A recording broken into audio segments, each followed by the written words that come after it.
This is Coffee with the Archbishop. I'm Archbishop Christopher Coyne, and joining me today is my normal interlocutor, Mr. David Elliott, the Director of Communications for the Archdiocese of Hartford. Hello there. Cheers. How you doing? Good. So most of this is unscripted, and when I come in to do live streaming with David, he always just says, hey, how about we talk about this? So this is all kind of not planned again. A lot of our conversations are not planned and unscripted, so you never know where they're going to go. That's a disclaimer if this video is boring, I think is what, you're saying. I don't Okay. think it's going to be boring. But I thought we could talk about fall. Fall is upon us. I mean, we're still having a couple hot days here and there, some days in the 80s, but the leaves are changing. The pumpkin spice lattes are in the air coming out of your office. Straight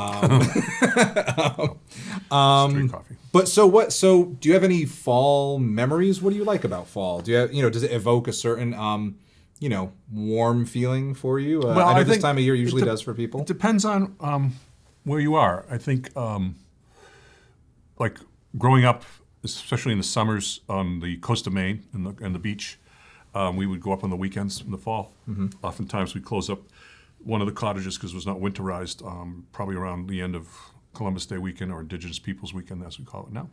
And we'd walk the beach. And the thing that I always appreciated as I got older was how different the light was. Mm-hmm. The spring light is different than the summer light on the beach, and it's different on the fall. So I noticed the various ways in which the coast was different. And then, of course, growing up in New England and being in a place where we have such great foliage mm-hmm. and all that, I've always enjoyed the different colors, all that. But then I remember my 4 years over in Rome. They had an autumn too, but they didn't have the colors that we had. But what I appreciate about living in Rome during the month of October was how the days were warm, but the nights were cool. Ooh, so you could go out at night with a jacket and just walk around the streets and just enjoy that. So that sounds nice. And then the various foods and things that are connected with autumn and all that. How about you? Yeah, I mean, what really resonates with me is what you're saying about how the days are sort of warm, but the nights are cool. I like when we're in that period, sort of like we are here now, where it's like, yeah, the days are warm, but at night you can maybe throw like a hoodie on, or you could throw on a little jacket. I feel like we get a little taste of that here as well, which I really like. And I think it's that cozy feeling that people really like about fall. For me, what I'm really big on, I'm big on getting the house clean and making it all cozy, and maybe getting like a good Yankee Candle situation going on, like a Macintosh apple or something like that, and just really sort of doing something cozy. That's my fall favorite. Yeah, when it really gets cozy is, of course, when we have daylight savings time. When Yes. everything shifts around. Are they still doing that? I think we are. Yeah, we still are. But I think the other thing is, of course, high school football. Yes. Which I growing up, I much more enjoyed high school football than college football on a Saturday. But then the NFL, and that's always something to look forward to. Did you play football? No, I played basketball. Okay, that makes sense. I with the weighed, height. I think I was like 6'4", like 180. I just would get shoved all over the field. But even playing basketball, like if I was playing against a big center, I usually ended up in the stands because I didn't have the weight. But but I didn't play football. And but we enjoyed watching. My high school football team won the state championship when I graduated in 1976. Woburn High. Woburn High. Yeah. Do you ever still catch any of their games, or is it too like on TV I look up the scores online. Yeah. And the Boston Globe and watch and see how they're doing. But so they've had some up and down years. And then of course there was the big Thanksgiving Day battle against Winchester. Yeah. Winchester and Woburn on Thanksgiving. A storied and contentious rivalry. It was, long one. I'm sure. Long one. And they had Bellino, the guy who was the Heisman Trophy winner out of Navy in the early 60s. He played for Winchester High School. Okay. So he came out, I think it was Joey Bellino, so that's his first name. So, I mean, our fact checker will look it up and put it on the screen, I'm sure. We had a rivalry as well. So I went to Xavier High School in Middletown, and our football... In the Diocese of Norwich. I know. I'm sorry about that. No, don't. No, it was a wonderful experience. Xavier was awesome. And our rival was Middletown High, and every Thanksgiving there would be the Xavier versus Middletown, big football game. Yeah. I went a couple times, and it is fun. You root for your team. Everyone's got the hot chocolate or the hot coffee or a hot apple cider or something. Everyone's like ready to, watch some football, then go home, have a big feast, pass out. Yeah, and I remember, I love walking through the woods around the reservoirs around here and other things, and just kicking my feet through the leaves and stuff. I remember with my nieces and nephews who were younger, we'd rake them into a pile, and they would just think that was the coolest thing. Will you go out of your way to step on a particularly crunchy looking leaf like I do? No. Okay. I don't, because I'm not that persnickety. Now I did, and then of course I mentioned in one of our episodes that we have tons of squirrels now because the hawks have disappeared, so their squirrels are all over the place. Have you seen the black squirrels on campus? Yes. Who brought them in? I don't know. I've only ever seen them in Michigan. One time I visited Sacred Heart Seminary in Michigan, and I was amazed at all the black squirrels that were there. I had never seen them. We had a pair on the ground, and they weren't around when the hawks were here, but they're back.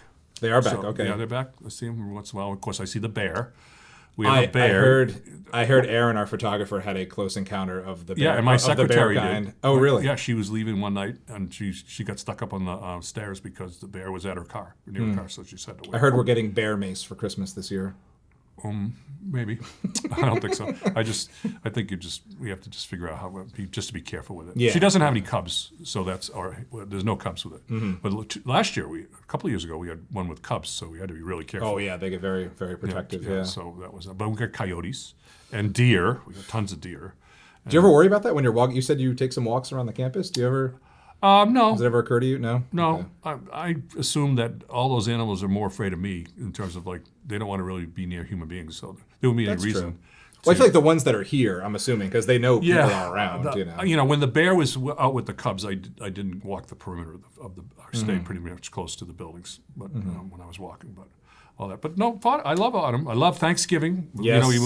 You progress into Thanksgiving, and then you get your first frost, and you get your first snowfall, and it's just, and then transition into the end of the church year, the Christ the King, and then the beginning of Advent, and Advent has its own rhythm, which leads into winter. It's true. In terms of our liturgical life, autumn's full. The month of October is the Blessed Mother. Yep. Some say September should be too because of some of the great Marian feast days that are. I mean, there's so many solemnities of the Blessed Mother in September and October, and December. It's a nice way to prepare for Advent. Yeah, for sure. Yeah, but go ahead. Well, you mentioned Thanksgiving. I am curious. I feel like people are usually firmly in one camp when it comes to the cranberry sauce. Is it canned and sliced, or is it chunky and jelly-like? Do you have a strong feeling about it? I grew up with the sliced. Okay. But when we have it, we have both. Okay. So people can choose. Nice. And there are people in my family who prefer the canned sliced cranberry, and they don't want the. It's a consistency thing. I'm with them. I like the berries. sliced. Yeah. Well, and then the other thing is, if you're going to do the sandwich, you got to use the slice. If you're gonna, that's true. That's true. The Thanksgiving sandwich with the dressing and the turkey and the slice, a little bit of mayonnaise, perhaps. Preferably the next day. Oh yeah, I'm all about the leftovers. Do you take the carcass and make soup? No, I've never seen that, but I'd be curious to try it. Oh yeah, we have a big stock pot, and you just so you take the broth from the bones and you take the whole bone, whatever's left over after you pick it clean, and you just put break it up a little bit, put it in with some onions, and then just add broth and the juices and drippings, a couple of peppercorns. That sounds and nice. let it cook down, and then you can kind of just after you strain it, you can put it back on, and you just kind of reduce until you get the flavor you want. I'm smelling a new coffee or it's a a new little cooking bit, episode. and celery too. Yeah. It's a little bit. It's got its own taste, but then you can use it to make like turkey noodle soup and that sounds really throw good. some other thing. So what's your drink of choice though in fall? Does it change at all, or do you? It does. I go coffee? from gin and tonic in the summer to a Manhattan in the fall. Manhattan in the fall. Yeah, and that goes right through the winter. It's a little warmer. Yeah, a little less bright. Yeah, I don't know. yeah. Well, when you're sitting on the beach and you're not supposed to be drinking on the beach, and you got a cup filled with a clear liquid, they tend to not bother you. That's true. Yeah. Wise words from Archbishop Coyne. Not that you want to do that. Well, thank you, David, as always, for the good conversations. This was an interesting one. This has been Coffee with the Archbishop. God bless everyone.